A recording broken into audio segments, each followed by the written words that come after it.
September, October, November, December 4 महिने राहिले मित्रांनो. 4 महिने नवीन वर्ष लागायला. भाई वर्ष इतके पटापट जात आहे, रॉकेटच्या स्पीडने चालले, आपल्याला अजिबात कळत नाही कधी वर्ष येत आहे कधी वर्ष जात आहे. 2022 मध्ये मी ओला उबर चालू केलं होतं मित्रांनो. 2022 मध्ये. आता जवळपास 4 ते 5 वर्ष होत आहे मित्रांनो. 4-5 वर्षामध्ये बँक बॅलन्स किलोमीटरच्या हिशोबाने सुद्धा नाही बरं काय, किलोमीटरच्या हिशोबाने सुद्धा ओला उबर मध्ये.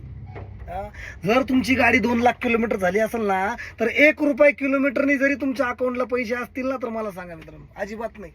प्रत्येक ड्रायव्हरची हीच कहाणी आहे मित्रांनो. म्हणजे ओला उबर मध्ये काय माहितीये का, एक चक्र आहे ओला उबर.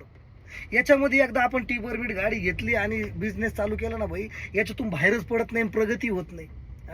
म्हणजे नातेवाईक, बर्थडे, लग्न, कोणत्याच कार्यक्रमाला आपल्याला जायला जमत नाही. सकाळी उठलं गाडीच्या स्टेअरिंगवर, संध्याकाळी झोपूस तर गाडीच्या स्टेअरिंगवरच राहतं. कधी कधी गाडीवरच झोपताना बिचारे काही पण होतं वाईट. आणि नुसतं माणूस पैशा मागं पळत राहतं, पैसे कमवायचे. कारण की road tax, insurance, passing, servicing ह्या गोष्टी राहतं ना, तर माणूस त्याच्यातच अडकून जातो. पूर्ण गाडी नील होऊस तर.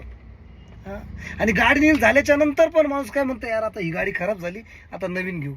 पण ह्या धंद्यातून बाहेर पडायला जमतच नाही. का जमत नाही माहिती का मित्रांनो? कारण की ह्या धंद्यामध्ये आल्याच्या नंतर एक सवय लागते. कुठली माहिती का मित्रांनो? एकदा स्टेअरिंगवर बसलं ना, माणसाला दुसरं काम करायची इच्छाच होत नाही मित्रांनो. कारण की पहिलं आपण हार्ड काम केलं असतं लोकांच्या हाताखाली, आणि आता आराम भेटतो. भले 1 रुपया सुद्धा उरत नाही, पण आपल्याला सवय लागून गेली आपल्या बॉडीला आरामदायक कामाची.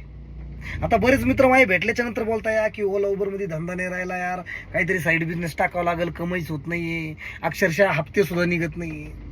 पण तरी सुद्धा ते त्याच्यातच अटकून आहे बरं का, निघत नाही बाहेर.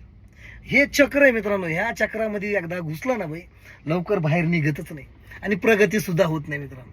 म्हणजे एकदम भंगार परिस्थिती झाली ओला उबरची मित्रांनो, भंगार.